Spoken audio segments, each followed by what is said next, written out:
নমস্কার, আমি doctor major Narayan Bhattacharya. আসল হেলথে আপনাদের সকলকে সুস্বাগত। এই আসল হেলথ কি? আসল কথাটির ফুল ফর্ম হল art and science of life. এর আরেকটা মানেও আছে, সেটা হচ্ছে এ সাইন অফ লাভ ইজ আসল। এটা খুব ইম্পর্ট্যান্ট আমাদের জীবনে। যা কিছু আমরা করব তাতে যেন আমাদের প্রেমের স্পর্শ থাকে, এ টাচ অফ লাভ থাকে। একটা ঘটনা ঘটেছিল যে স্বামী বিবেকানন্দ শিকাগো ধর্ম সম্মেলনে কি বলেছিলেন, যার জন্য মানুষের হাততালি আচ্ছা থামছিল না। তো উনি ওখানে বলেছিলেন, my dear sisters and brothers of America. তো কোয়েশ্চেন হয়েছিল যে কি এমন বলেছিলেন, যে এটা তো খুব সিম্পল কথা। কিন্তু পরে আমার মনে হয়েছিল যে এর আসল কারণ ছিল স্বামীজি যা বলতেন, জীবনে যা করতেন, উনি ওনার হৃদয় থেকে করতেন। সমস্ত কাজ ওনার হৃদয় থেকেই হতো।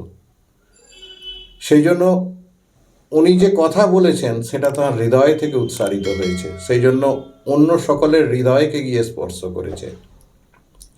আমাদেরও মনে হয় যে আমাদের জীবনে যা কাজ করা উচিত তা যেন আমাদের হৃদয় থেকে উৎসারিত হয়। আমরা যা বলবো, যা করব, যা শুনবো, সবই যেন হৃদয়ের সঙ্গে যুক্ত হয়। সেই কথা মনে রেখে আমরা এখন ভাববো, what is art and science of life. Art of life আমরা প্রত্যেকেই জানি। আর্ট অফ লাইফ হলো আমাদের জীবনশৈলী। আমরা জীবনে প্রত্যেক দিনের কাজকর্মে আমরা যেভাবে চলি, আমাদের যে জীবনধারা, সেটাই আর্ট অফ লাইফ। এবং পুরো লাইফের যে জার্নি, সেটাই আর্ট অফ লাইফ। আর এই জীবনে চলতে গেলে আমাদের সবচেয়ে বেশি সাহায্য যার নিতে হয় সেটা হচ্ছে সায়েন্স। এই সায়েন্সের দুটো পার্ট আছে, একটা বায়োসায়েন্স বা লাইফ সায়েন্স আমরা বলি, আর একটা ফিজিক্যাল সায়েন্স। তো দুটো সায়েন্সই সমানভাবে জরুরি, কারণ আমরা প্রত্যেকেই জানি man has won his highest position in this world by the command of technology. Even আপনাদের সামনে আমি যে কথা বলছি, যা কিছু করছি, তাতে সায়েন্সকে কাজে লাগিয়ে আমরা করছি। আমরা যে স্মার্টফোনটা ইউজ করছি সেটাও by the command of technology. তো এই সায়েন্সকে ইউজ করতে গেলে প্রথম যেটা আমরা সব কিছুই করি, আমরা এক্সটার্নাল ওয়ার্ল্ডকে দেখি, আমরা ইউজ করি, সব কিছু করি। বহির্জগৎ সম্পর্কে আমরা খুব কনসাস, কারণ ফিজিক্যাল ওয়ার্ল্ডে আমাদের অনেক যাতায়াত। সিইং ইজ বিলিভিং, আমরা যা দেখি আমরা তাই বিশ্বাস করি। কিন্তু যদি এই art and science of life বুঝতে হয়, তাহলে আমাদেরকে এর মাঝখানে একটা ফ্যাক্টর আছে, সেটাকে বুঝতে হবে। ইন আর্থলি সেন্স এর মাঝখানের ফ্যাক্টরটা হলো commerce of life. In between art and science there is commerce. এবং সারা দুনিয়া এই কমার্সের পিছনেই দৌড়ে বেড়াচ্ছে। প্রত্যেকেই বোঝে কমার্স অফ লাইফ মিনস মানি। তো আমি অস্বীকার করছি না, money is very very important factor in life, but money is not the ultimate thing. যদি আমরা লাইফকে বুঝতে পারি, তাহলে আমরা বুঝতে পারবো যে আমাদের এই commerce of life is actually vital force অথবা লাইফ ফোর্স। সেই জন্য আমরা প্রথম জগৎকে বোঝার আগে যদি আমাদের নিজেদেরকে একবার বোঝার চেষ্টা করি, যদি একবার নিজেদের দিকে তাকাই, আমরা বাইরের দিকে প্রচুর তাকাই, আমরা যদি নিজেদের দিকে একবার তাকাই, মনে হয় যেন আমাদের হাতে একটা টর্চ আছে, তা দিয়ে আমরা সমস্ত জগৎটাকে দেখছি সেই টর্চের আলোতে। তো ওই টর্চটা যদি একবার নিজের দিকে, নিজের মুখের দিকে ফোকাস করি, বা আউটার ওয়ার্ল্ড আর ইনার ওয়ার্ল্ড, এই দুটো ওয়ার্ল্ডের মধ্যে আউটার ওয়ার্ল্ডের সাথে যদি ইনার ওয়ার্ল্ডকে বোঝার চেষ্টা করি, আত্মদর্শন যদি হয়, উপনিষদ বলছে আত্মানং বিদ্ধি, নিজেকে জানো, বাইবেল বলছে নো দাই সেলফ। তো সেই নিজেকে জানার পার্টটা অ্যাকচুয়ালি আমাদের হয় না। আমরা সমস্ত কিছুকে জানার চেষ্টা করি নিজেকে বাদ দিয়ে। আসল হেলথের মধ্যে দিয়ে আমরা চেষ্টা করব নিজেকে জানা। নিজেকে জানতে গেলে কিভাবে জানতে হবে? যদি আমরা হিউম্যান বিইং এই কথাটার পুরো মানেটা বুঝতে পারি, তাহলেই আমাদের নিজেকে জানা হয়ে যাবে। হিউম্যান বিইং কথাটার মধ্যে দুটো পার্ট আছে। হিউম্যান মানে humus or mass, and being মানে হচ্ছে life force or vital force. Human অথবা হিউমাস অথবা mass, that is our physical body.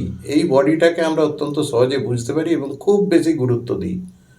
আমরা জগতে নিজেদেরকে দেখানোর জন্য, বাকি সকলকে দেখার জন্য আমরা খুব উদ্গ্রীব হই, কারণ ফিজিক্যাল স্ট্রাকচারকে অ্যাট্রাক্ট করে।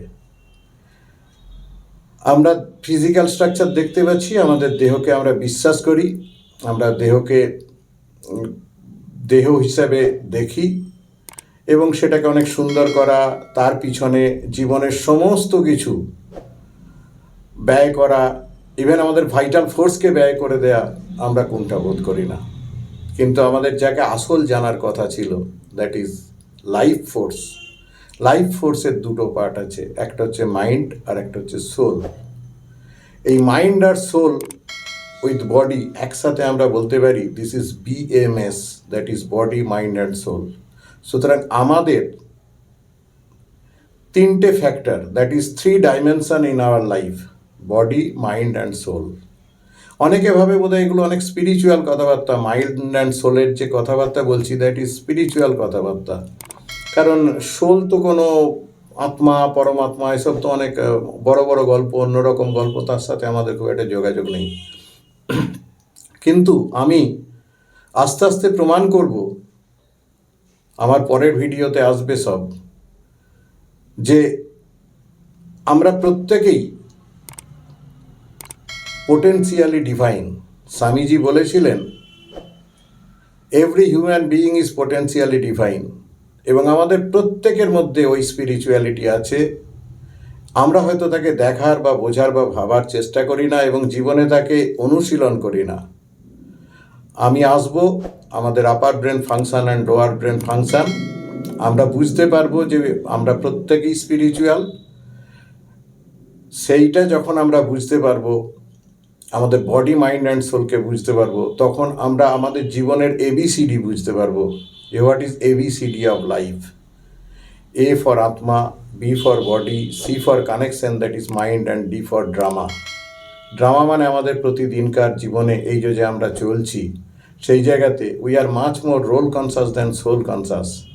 এবং আমাদের এই রোল কনসাসনেসের জন্য আমাদের এত সাফারিং, আমাদের এত স্ট্রেস, এত রোগ জ্বালা, এত দুঃখ যন্ত্রণা, আমাদের কোনো শান্তি নেই, আমাদের কোনো আনন্দ নেই। প্রকৃত আনন্দ তো আমরা দেখেইনি, বুঝতেই পারিনি, অনুভব করতেই পারিনি।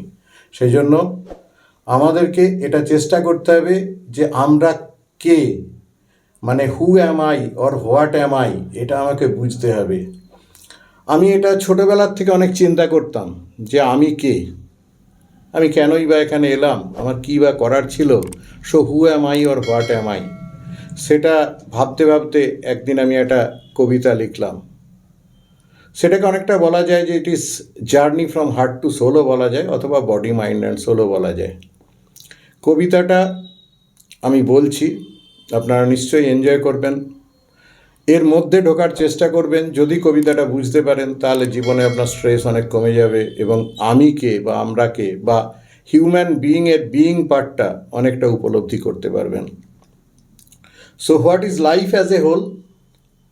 What is life as a whole? It is body, mind and soul. Like a floating lotus inside a bowl. একটা পাত্রে যদি জল দিয়ে দিয়ে তার মধ্যে একটা সহস্রদল পদ্মকে ভাসিয়ে দেয়া হয়, তাহলে এই বোলটা, পাত্রটা হলো আমার বডি। যে জলের মধ্যে দোদুল্যমান মন, সেটা হচ্ছে জলটা, আর সহস্রদল পদ্মটা হলো আমার soul. So like a floating lotus inside a bowl, to understand body, mind and soul should be our life and should be our goal. Never forget, you are not the body, you are the soul. Keep mind and body under his control. H is capital, that is soul. So keep mind and body under his control. Always think in this world about your role. You are just an observer, because you are not the body, you are the soul. Entire Gita gist হচ্ছে এই জায়গাটা, এই লাইনটা আমার মনে হয়েছে। কারণ অর্জুন যখন যুদ্ধ করতে নারাজ হচ্ছিলেন, অর্জুন যখন বলছিলেন যে আমার আত্মীয় স্বজন, পরমাত্মীয়, আমার দীক্ষাগুরু, শিক্ষাগুরু, আমার অস্ত্রগুরু সকলকে আমাকে মারতে হবে, তখন শ্রীকৃষ্ণ ওনাকে প্রেয় এবং শ্রেয়র আইডিয়া দিয়েছিলেন যে প্রেয় কী আর শ্রেয় কী। তাতেও যখন অর্জুন রাজি হচ্ছিলেন না, তখন উনি বিশ্বরূপ দেখিয়েছিলেন এবং দেখিয়েছিলেন যে তুমি নিমিত্ত মাত্র, যা করবার আমি করে রেখেছি, যা মারবার আমি মেরে রেখেছি, you are just an observer. So always think in this world about your role, you are just an observer, because you are not the body, you are the soul. It is your thinking and activity which makes you diamond or coal. আমাদের thinking এবং আমাদের activity আমাদের সকলের মধ্যে ফারাক করে দেয়। আমার সঙ্গে স্বামী বিবেকানন্দের, আমার সঙ্গে নেতাজি সুভাষচন্দ্র বোসের এবং আমার সঙ্গে একজন রিক্সাওয়ালার তফাৎ শুধুমাত্র আমার থিঙ্কিং আর অ্যাক্টিভিটিতে। সেই জন্য it is your thinking and activity which makes you diamond or gold. To understand the subject as a whole was free of toll. এক সময় সনাতন ভারতবর্ষে আমাদের এই সাবজেক্টটা ফ্রিতে পড়ানো হতো, গুরুগৃহে সনাতন ভারতবর্ষে এই শিক্ষাই দেয়া হতো। আজকে সেই শিক্ষা আমাদের দেশ থেকে পুরোপুরি অবলুপ্ত। আমাদের আজকাল কোনো মরাল ভ্যালু নেই। আজকে আমাদের দেশের দিকে তাকালে আমরা বুঝতে পারি যে আমাদের মধ্যে পশুত্ব দিনের দিন বেড়ে চলেছে। আমাদেরকে পশুত্ব থেকে মনুষ্যতার থেকে দেবত্বে উন্নীত হতে হবে।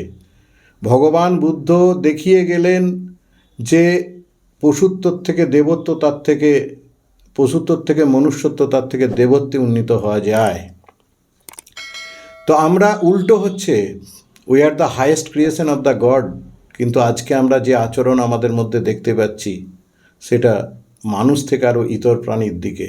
আমরা হয়তো মনুষ্যত্বর থেকে আবার ওই পিছনের দিকে ফিরে যাচ্ছি, পশুত্বর দিকে ফিরে যাচ্ছি।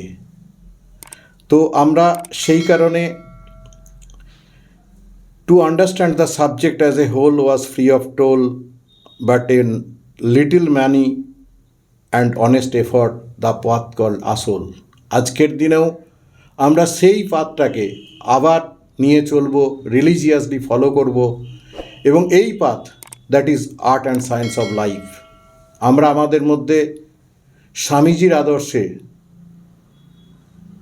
আমাদের জগৎকে সেইভাবে উদ্ভাসিত করবার চেষ্টা করব। স্বামীজি বলেছিলেন, এসো মানুষ হও। মানুষ হলেই সব হয়ে যায়। অর্থেও কিছু হয় না, যশেও কিছু হয় না, মানেও কিছু হয় না, কোনো কিছুতেই কিছু হয় না, মানুষ হলেই সব হয়ে যায়। তো আমরা নিজেদেরকে জানার চেষ্টা করব, আমাদের প্রকৃত স্বরূপ উদ্ঘাটিত করব, আমরা আমাদের মরাল ভ্যালুসগুলোকে ধরে থাকব, আমরা মানুষ হওয়ার চেষ্টা করব এবং ঠাকুরমা স্বামীজির কাছে প্রার্থনা করব, তোমরা আমাদেরকে মানুষের মতো মানুষ করো। ধন্যবাদ। Thank you.